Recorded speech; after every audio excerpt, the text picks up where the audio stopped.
So this is the chapter on Judeo-Christian nations, fair business and fair culture.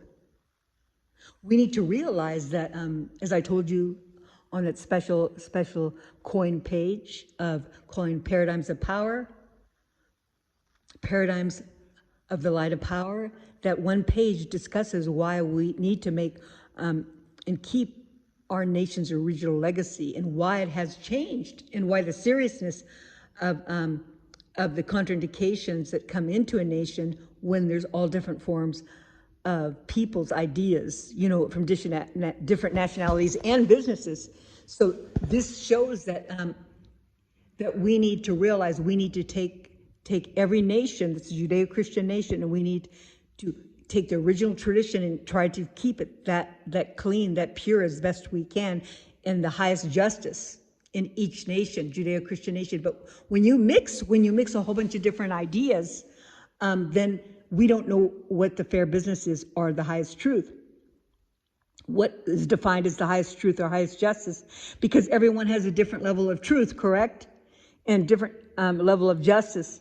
So this is why it's important to come to terms with the Judeo-Christian nation, these ones that they want to take over, the Islamic regime and other people want to take over, and keep that nation as close as it can to the traditional values that was originally made on, that are the highest justice.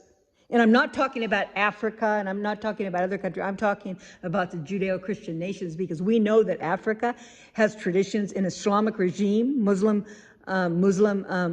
Islamic regime has terrible traditions that are not good, like mutilation of the private area for women in Africa needs to be changed, and the marriage of 8-year-old children in the Muslim religion. Those are things that need to be changed. They're barbaric. And so, but I'm talking about these nations of America, of Italy, of Cyprus, of Greece, of Scotland, of Ireland, of UK. Those are the nations that are Judeo-Christian nations that we've made covenant with God when we initially started the nation. So we need to come back to that and keep that. And we cannot integrate with other ideas and other law, because there's always going to be bloodshed. I hate to tell you, this is the divine command that Jesus told me. There will always be bloodshed. If someone tries to take over, it gets very, very big. There'll be bloodshed and death for the rest of the time. They will not accept, like they have someone now in New York that is Islamic regime, that is Muslim, that doesn't put the people first, and the Sharia law and all this in different nations, different places. They won't accept. There always will be some type of tension, but below, regular just talking, it will be death and bloodshed, and it'll be very, very bad. There always will be big war.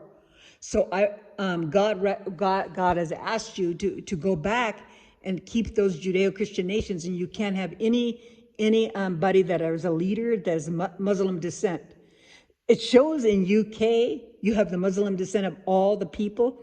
In UK, of all those leaders in those sections, in UK, none of them, they're all in really bad drear. Their business is very, very bad. They're all downhill. They lost much money. They need money.